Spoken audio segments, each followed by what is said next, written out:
은혜의 습관이라는 제목으로 말씀을 나누겠습니다. 은혜의 습관. 예전에 한번 잠깐 소개한 적이 있는데 이 데이빗 마티스라는 사람이 쓴 책이 있습니다. 이 책 제목이 Habits of Grace라고 되어 있어서 은혜의 습관이라는 책입니다. 이 책에는 크게 세 가지가 나오는데, 하나는 Hear His Voice, 그래서 그분의 목소리를 들어라. 두 번째는 Have His Ear, 그분의 귀를 가져라. 그분의 귀를 갖는다는 것은 그분의 귓전에다가 계속 구하라는 뜻이거든요. 그래서 기도하라 이런 말이고, 세 번째는 belong to his body, 그래서 그의 몸에 속하라. 그러니까 펠로우십을, 교제를 가져라 이런 말입니다. 그리고 후렴 이 마지막에 결론에 코다라고 불러서, 코다는 음악 용어로 이태리어의 꼬리라는 말인데, 코다는 앞서 나왔던 것들을 요약한다는 의미보다는 그 요약, 그러면서도 뭔가 임팩트를 주는 것이 코다인데, 마지막 결론 부분에 은혜의 습관을 가지기 위하여서 너희들은 하나님의 위임 받은 전도와 선교의 위임을 받은 사람들이고, 너희들의 재산도 너희들의 시간도 하나님의 것이다. 이렇게 결론을 맺는 책이 바로 이 은혜의 습관이라는 책입니다. 그래서 이 은혜의 습관이라는 책이 인터넷 검색하니까 생명의 말씀사에서 번역이 되어 있는데, 우리식의 맥락으로는 은혜의 습관보다는 은혜 받는 습관, 이렇게 번역을 했더라고요. 그래서 은혜 받는 습관이 그러니까 세 가지가 필요하다는 뜻이겠습니다. 하나는 하나님의 음성을 잘 듣기의 습관이 필요하고, 두 번째는 하나님의 귀에 잘 아뢰는 기도의 습관이 필요하고, 세 번째는 하나님의 몸에 속하는 교제의 습관이 필요하다. 그렇게 말씀을 잘 듣고 기도하고 그리고 공동체 안에 속할 때 하나님의 은혜가 너희 가운데 누려지게 될 것이라고 그렇게 가르치는 그런 교제입니다. 우리가 익히 다 알고 있는 내용들이지만 은혜의 습관이라는 주제를 가지고 생각해 볼 때에 이 책이 단연코 추천할 만한 책이라고 생각이 들어서 소개하게 되었습니다. 병상에 있으면서 나는 과연 어떤 습관을 가지고 있는가? 모든 것들이 무너지고 규칙이 다 무너져 버렸을 때 과연 나에게 거룩한 습관이 있는가? 은혜의 습관이 있는가? 이것들을 도전하게 되었고, 그래서 함께 생각했던 것들, 묵상했던 것들을 여러분과 나누기 위해서 은혜의 습관이라는 제목을 선택하게 되었습니다. 오늘 히브리서 4장의 말씀을 보면 1절부터 16절까지의 전체 내용 속에 안식이라는 단어가 나옵니다. 1절에 그의 안식에 들어갈 약속이 남아, 안식이라는 단어가 뒤로 쭉 8번이나 등장을 합니다. 안식이라는 단어, 하나님이 7일째 되는 날에 쉬셨다, 하나님의 쉼과 그러므로 하나님의 백성들도 하나님 안에서 쉼을 얻게 된다는 것이 안식이고, 그리고 이스라엘 백성들은 애굽의 압제에서 풀려나서 자유를 향하여 떠났고 이제 광야를 통과하여서 가나안에 들어가게 되는 것, 가나안 젖과 꿀이 흐르는 땅에 들어가게 되는 것도 하나의 안식이라고 소개합니다. 그럼에도 불구하고 이스라엘 백성들은 안식에 다 들어간 것이 아니라고 가르치면서 성도들에게는 안식이 남아 있다. 그래서 안식에 들어가기를 힘써야 한다. 이렇게 말씀하시는 겁니다. 그런데 이렇게 안식에 들어가기 위하여서, 그리고 이것은 물론 맨 마지막 절에 있는 은혜라는 단어로 연결이 되죠. 우리가 방금 불렀던 찬송가에도 5절 마지막 절에 보면 은혜라는 단어와 안식이라는 단어가 같이 이렇게 공존해서 나와 있는 것을 볼 수가 있는데, 안식과 은혜는 어떤 의미에서는 같은 그런 의미를 갖기도 합니다. 하나님과 함께 쉼을 얻고 예수 그리스도를 통해서 하나님 나라에 들어가는 것은 참된 그리스도 안에서 누리는 은혜이고 하나님의 놀라우신 은혜를 누릴 수 있는 그런 처소가 안식의 자리가 될 것입니다. 그런데 그렇게 안식에 들어가기 위하여 힘을 써야 하는 이스라엘 백성들과 또 이제 예수 믿고 예수님을 영접하고 살아가는 그리스도인들에게 권면하기를 7절 말씀에 보면 너희가 그의 음성을 듣거든 그렇게 되어 있습니다. 듣는 것, 너희가 그의 음성을 듣거든, 듣기의 영성이 참 중요합니다. 잘 들리십니까? 잘 들리세요? 제가 아직 목소리가 한 80% 정도밖에 사용을 못하고 자꾸 기침이 나오려고 그래서 참으면서 하고 있기 때문에 이렇게 좀 약하긴 하지만 잘 들리시죠? 이렇게 잘 들리는, 청각적으로 들리는 것뿐 아니라 우리가 듣는 것은 이해하는 것이고 수납하는 것이고 받아들인다는 뜻이 있습니다.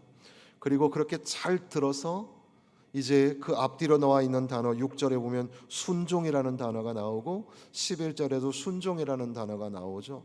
그러니까 잘 듣는 것은 마음을 완고하게 하지 않고 하나님 말씀을 이해하고 수납하여서 그 말씀대로 살기로 그렇게 순종하는 것을 의미합니다. 그러니까 이 듣기의 영성이 참 중요하죠. 사람은 보고 듣는 존재입니다.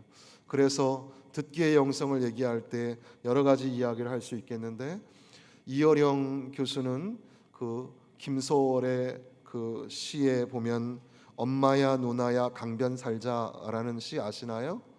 외우실 수 있는 분 한번 해볼까요? 엄마야 누나야 강변 살자, 뜰에는 반짝이는 금모래빛, 뒷문 밖에는 갈잎의 노래, 엄마야 누나야 강변 살자. 이 짧은 시 안에 인간이 가지고 있는 이 보는 것과 듣는 것의 존재가 담겨져 있다는 거죠. 그래서 뜰에는 반짝이는 금모래빛이 보여지고 뒷문 밖에는 갈잎의 노래가 들려지는 겁니다. 그래서 시에서는 공감각적인 이미지라고 해서 여러 감각이 다 들어있는데 시각적인 것과 청각적인 것이 들어있는 거죠. 사람의 존재가 그렇습니다. 보는 것과 듣는 것. 그런데 이제 보는 것이 이해하는 것이고 듣는 것이 이해하는 것이라는 생각을 인간은 갖게 됩니다. 영어에 보면 이해하다, 알았다라는 말, 너 알았니? 하면 알았어라고 대답할 때 I see 이렇게 얘기하죠. I see라는 말은 나는 본다라는 말인데 사실 영어의 문맥 속에서는 이해한다라는 뜻이에요. 알아들었어라는 말을 할 때 영어권에 있는 사람들은 보는 것과 관련해서 생각을 하는 겁니다. 그런데 우리나라 한국어에는 보다가 조금 다른 의미로 사용되죠. 그래서 보다라는 실제 보는 것보다도 훨씬 많이 보조 용언으로 보다가 있습니다. 만져보다, 해보다, 뭐 봐보다, 달래보다, 먹어보다, 줘보다, 하여튼 모든 동사 뒤에다가 보다라는 말을 쓰죠. 이 보조 용언 보다는 실제 보는 게 아니라 뭔가를 의지적으로 시도해 보려고 하는 것.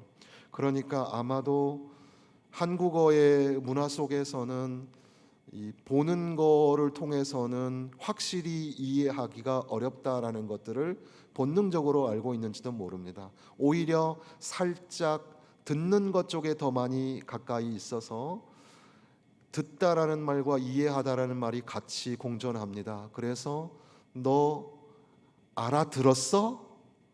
이렇게 말하고 알아들었어? 라고 말을 합니다. 들었는데 알았다는 말입니다. 그러니까 듣는 것과 이해하는 것, 보는 것과 이해하는 것이 공존하는 거죠. 언어 안에. 불어도 역시 마찬가지인데 불어의 이 듣다라는 말은 에쿠테라는 말이 있습니다. 그리고 이해하다라는 말도 comprehend, 영어의 comprehend라는 말처럼 껑펑이라는 그런 단어가 있는데, 그런데 단어 중에는 애떵드라는 말이 있어요. 그 말은 듣다라는 말이지만 사실은 맥락 속에서는 이해한다라는 말로 쓰거든요. 그러니까 사람은 보는 것과 듣는 것이 이해하는 것과 또 수납하는 것, 받아들이는 것과 밀접한 관계 속에 있다는 것을 보게 됩니다.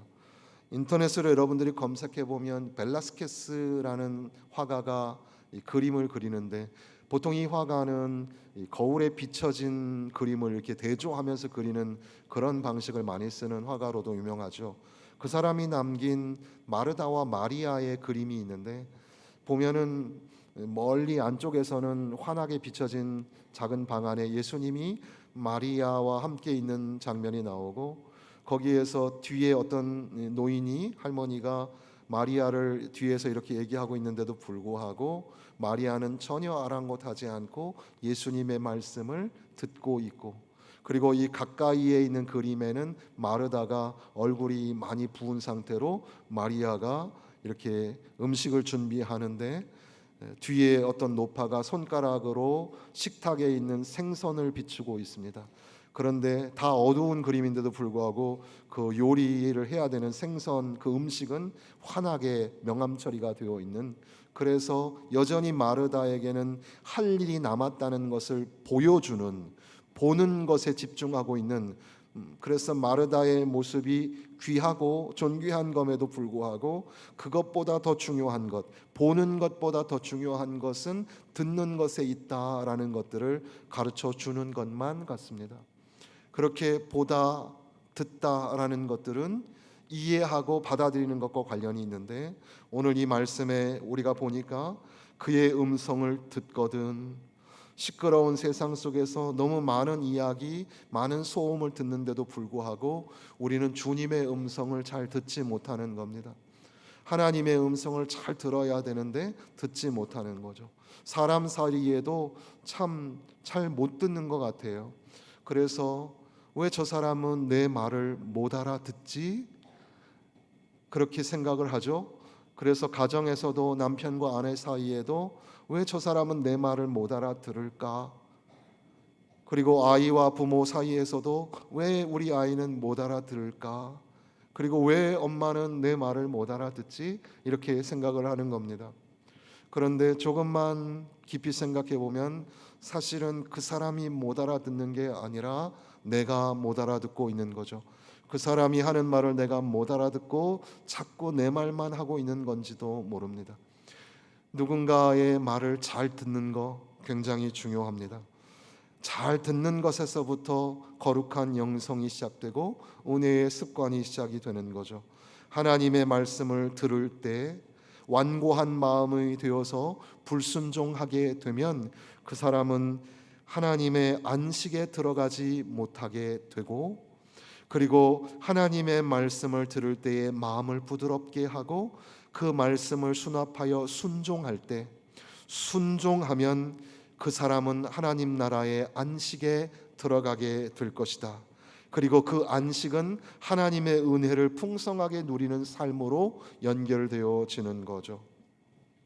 11절 말씀에 보면 우리가 물론 잘 알지만 우리가 저 안식에 들어가기를 힘쓸지니라는 말이 나옵니다.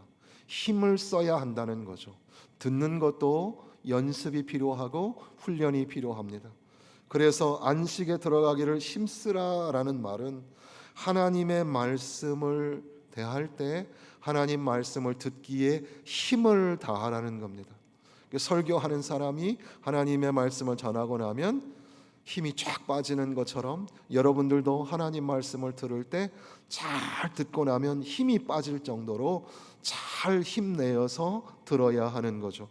하나님의 말씀을 열심으로 듣고 열심으로 묵상하고 열심으로 순종하고, 그래서 이 데이빗 마티스가 쓴 이 하비츠 오브 그레이스라는 책에 보면 하나님의 말씀을 묵상할 때 그 하나님의 말씀을 묵상함으로 말미암아 너의 몸을 뜨겁게 달구어라, 이런 말이 있어요.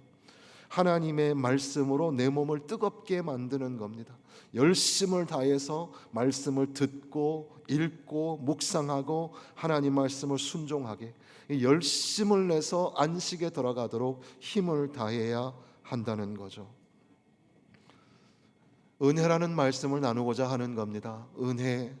그래서 16절에 보면 은혜라는 단어가 두 번이나 나오죠. 긍휼하심을 받고 때를 따라 돕는 은혜를 얻기 위하여 은혜의 보좌 앞에 담대히 나아갈 것이니라. 사랑하는 성도 여러분, 여러분들은 하나님의 은혜를 누리면서 살고 있습니까? 하나님의 은혜를 풍성하게 누리면서 살고 계십니까? 예수님을 믿고 구원받았습니다. 이전에는 죄인이었는데 예수님을 믿고 구원받아서 의인이 됐습니다. 이것이 하나님의 은혜, 놀라우신 은혜입니다. 그리고 이제는 더 이상 이 죄악된 세상 속에 살아가는 것이 아니라 하나님의 자녀로, 거룩한 하나님의 백성으로 살아가게 된 것도 은혜입니다. 그래서 목사님, 제가 성경을 읽을 때도, 말씀을 읽을 때도 가끔은 은혜 받아가지고 눈물을 찔끔 흘릴 때도 있습니다. 이렇게 얘기하면서 은혜를 짜내고 있는 건 아닐까요? 제가 묻는 것은 여러분의 삶에 날마다 넘치도록 부어주시는 하나님의 은혜가 있는가라는 겁니다. 하나님의 은혜를 풍성하게 누리면서 살고 있는가? 말씀을 준비하면서 여러 영상을 찾아보는 가운데에 재미있는 것이 있어서 소개합니다. 여러분, 어떤 실험이 있었는데 잔디에다가 이 컵에 물을 담아가지고 그 물컵을 갖다가 확 뒤집어 엎는 거죠. 잔디에다 딱 덮어놨을 때 그 뒤집어진 물이 땅 속으로 얼마나 빨리 스며드는가를 실험하는 겁니다. 세 가지 땅에서 했는데 물이 이미 촉촉하게 들어가 있는 물잔디죠, 거의. 그런 촉촉하게 풀이 많이 자란 잔디에 컵을 뒤집어 엎었고, 중간 정도 있는 잔디에다가도 엎었습니다. 그리고 한쪽에는 완전히 메마른, 잔디가 하나도 없는 퍽퍽하고 메마른 땅에 이 컵에다 물을 가득 담아서 뒤집어 엎고 얼마나 빨리 물이 내려가는가를 시간을 잰 겁니다. 어떻게 됐을까요? 어떤 게 가장 빨리 내려갔을까요? 우리 생각에는 그동안 물을 못 먹었던 메마른 땅이 물을 딱 받자마자 쫙 빨아들이지 않았을까? 이렇게 생각이 들죠. 그런데 사실은 신기하게도 이미 물을 많이 먹은 이 잔디는 컵에 있는 물을 빨아들이는데 9초밖에 안 걸렸는데, 여기 퍽퍽하고 메마른 땅에 있는 물을 빨아들이는 땅은 15분 정도가 걸렸습니다. 그 작은 한 컵의 물을 빨아들이는데도 그렇게 오래 걸린 거죠. 그리고 그 말씀의 적용이 저도 공감이 돼서 여러분에게 소개하는 거죠. 은혜가 그런 게 아닐까요? 하나님의 은혜를 날마다 누리는 사람에게는 하나님의 은혜가 또다시 누려지고 또 누려져서 풍성하게 되는데, 하나님의 은혜가 없이 살아가는 메마른 인생, 그 사람은 은혜를 어떻게 받아야 되는지도 모르고 어떤 것이 은혜인지 모르니까 하나님의 은혜가 찾아와도 그 은혜를 받아들이는 데 시간이 오래 걸리는 겁니다. 다시 한번 물어보겠습니다. 여러분에게는 하나님의 은혜가 풍성하게 누려지고 있습니까? 하나님의 은혜를 풍성하게 누리며 사시기를 부탁을 드립니다. 목사님, 저도 하나님의 은혜를 풍성하게 누리며 살고 싶습니다. 어떻게 하면 되는지 모르겠습니다. 그때에 우리에게 필요한 것이 바로 이 은혜의 습관, 은혜 받는 습관이 필요한 거겠습니다. 은혜를 받기 위하여서도 훈련이 필요하고 습관이 필요하다는 말이겠죠. 그러니까 그 중에 이 책에서도 나오는 것처럼 가장 중요한 것은 듣기의 영성이구나. 잘 듣고 순종하고 받아들일 때 그 사람은 은혜의 자리로 한 걸음 더 나아가게 된다는 겁니다. 때를 따라 돕는 은혜가 우리에게 필요합니다. 죄인이 구속함을 받는 은혜도 참 중요하지만 그것은 물론 빼앗길 수 없는 은혜이지만, 그러나 하나님은 그것만 주시는 것이 아니라 살아가는 모든 것이 하나님의 은혜입니다. 우리는 하나님의 은혜 없이는 살 수가 없는 거죠. 특별히 날마다 매 시간마다 우리에게 은혜가 필요합니다. 아침에도 은혜, 점심에도 은혜, 저녁에도 은혜입니다. 날마다 은혜가 필요하죠. 때를 따라 돕는 은혜가 우리에게 필요하고 또 은혜의 보좌 앞에 나아가야 합니다. 은혜의 보좌 앞에 나아간다는 것은 예배에 참여하는 것이기도 하고, 맥락으로 본다면 기도의 자리가 바로 은혜의 자리라고 할 수 있겠습니다.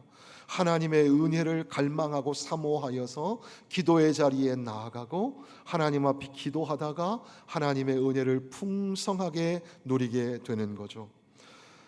이 듣기의 영성, 이 은혜의 습관을 통하여서 때를 따라 돕는 은혜, 그 은혜를 사모하여 은혜의 보좌 앞에 나아가고 하나님의 은혜가 풍성하고 충만하게 그렇게 살아가야 되겠습니다. 그러니까 듣기의 영성, 그리고 은혜의 보좌, 이런 것들을 우리가 시각적으로 생각하게 될 때에 한 가지 빼놓으면 안 되는 가장 중요한 것이 이 사이에 있습니다. 그것이 바로 14절서부터 나와 있는 말씀인데, 그러므로 우리에게 큰 대제사장이 계시니 승천하시니 곧 하나님의 아들 예수시라. 우리에게는 대제사장이신 예수 그리스도가 계시다는 겁니다. 히브리서의 전반부에는 탁월하신 예수 그리스도를 소개하고 있습니다. 그래서 예수 그리스도는 천사보다 탁월하시다.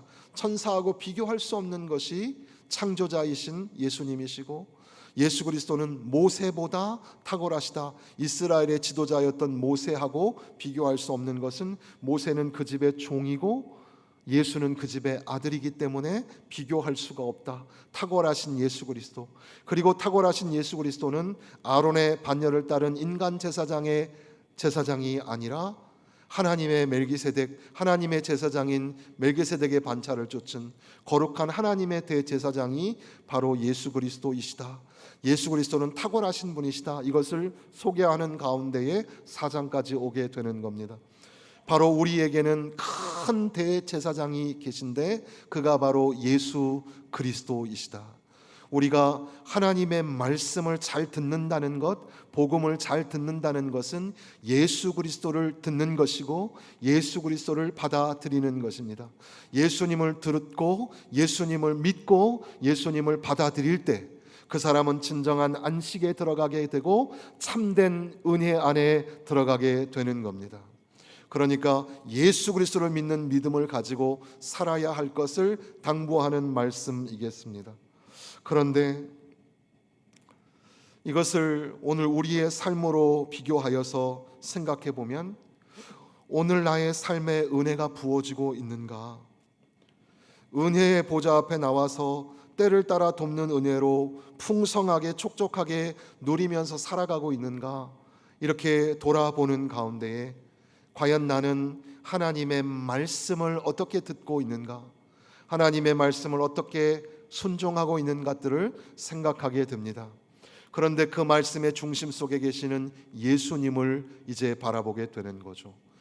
우리에게 큰 대제사장이 계신데 그분은 우리를 내버려 두시지 않고, 우리를 불쌍한 대로 그저 내버려 두시지 않고, 긍휼이 많으신, 그리고 은혜가 많으신, 자비가 많으신 주님께서는 우리에게 대제사장이 되신다. 그분을 믿는 믿음을 굳게 잡아라. 그래서 14절 끝에 보니까 우리가 믿는 도리를 굳게 잡을지어다, 이렇게 말씀하고 있습니다. 그러니까 내가 하나님이 부어주시는 놀라우신 은혜를 풍성하게 누리기 위해서, 때를 따라 돕는 은혜를 얻기 위하여 은혜의 보좌 앞에 나아가고 하나님의 은혜를 풍성하게 누리기 위하여서는 예수 그리스도, 우리에게 제사장이 되시는 예수 그리스도를 굳게 잡고 있어야 한다는 겁니다. 그리고 더 나아가서 16절에 보면 은혜의 보좌 앞에 담대히 나아갈 것이니라, 이렇게 말씀하고 있습니다. 하나님의 은혜의 보좌 앞에 담대하게 나아가야 합니다. 모세가 죽고 난 이후에 여호수아에게 하나님께서 말씀하시기를, 내가 너희 조상들과 언약한 것이 있어서 너를 통하여 다 이룰 것이니까 너는 걱정하지 마라, 담대하라, 마음을 강하게 하라, 하나님의 말씀을 붙잡고 좌로나 우로나 흔들리지 마라. 그러면 내 가는 길이 평탄하고 내 하는 일들이 형통하게 될 것이라고 말씀하여 주시는 겁니다. 예수 그리스도, 우리의 믿는 도리가 되시는 대제사장이신 예수 그리스도를 굳게 잡고 하나님이 부어주시는 은혜를 향하여서 은혜의 보좌 앞에 오늘도 용기를 내어 담대하게 한 걸음씩 한 걸음씩 나아갈 때 비로소 그 사람은 거룩한 습관, 은혜의 습관을 갖게 되고 하나님이 부어주시는 은혜를 누리게 되는 줄로 믿습니다. 우리 모든 성도들, 어른들 앞에서 죄송한데 아파 보니까 일상이 다 무너지는 것만 같습니다. 독서의 습관, 그래도 책을 꽤 많이 읽는다고 했는데 아프니까 아무것도 할 수가 없어요. 하루 종일 약 먹고 또 의사가 시키는 대로, 의사가 전지전능하신 하나님이 돼서 의사가 시키는 대로 할 수밖에 없어요. 평상시에는 밥도 걸러 먹는데 약 먹으라고 하니까 아침에 일어나면 밥 먹고 약 먹고 눕고, 점심에도 밥 먹고 약 먹고 눕고, 밥 먹고 약 먹고 눕고, 새벽에도 말씀드렸는데 이제는 가족들이 다 걸리니까는 약이 막 다 섞여가지고 이게 무슨 약인지도 모르겠고, 그래서 신방 가서 우리 권사님들 화장대 위에 올려져 있는 약봉지들이 그렇게 많았구나, 이 약도 먹고 저 약도 먹고, 그 아픔, 그 고통을 조금이나마 이해할 수 있게 되었습니다. 그렇게 계속 아파서 누워있다 보니까 나에게 그런 규칙적인 습관들이 없어지게 되죠. 그리고 기도하는 습관이 없어져서 모든 것들이 사라져 버리고 무너져 버리고 무뎌져 버립니다. 그래서 어떤 그 복음성가 가사에 있는 것처럼 고달픈 삶의 은혜도 무뎌지고, 그런 고백처럼 고달픈 삶이, 이 고통이 오니까 나에게 은혜의 습관이 있는가, 이런 것들을 생각하게 되는 거죠. 그래서 다시금 문득 생각나는 것이 이 habits of grace, 은혜의 습관이라는 단어가 생각이 났고, 나에게 은혜의 습관이 있는가? 하나님, 나는 은혜가 풍성한 사람입니까?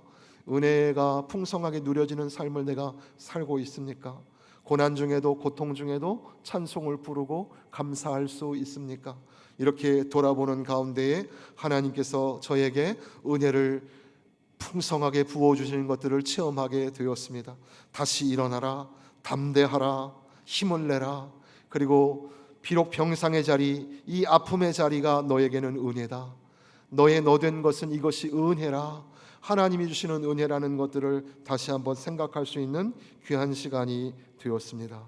담대하라 하시는 말씀을 들으면서 예수님을 바라보며 담대하라, 말씀에 순종해 담대하라, 안식에 들어가기 위하여 담대하라, 은혜의 보좌 앞에 나아갈 때 담대하라, 이렇게 말씀을 듣게 되었습니다.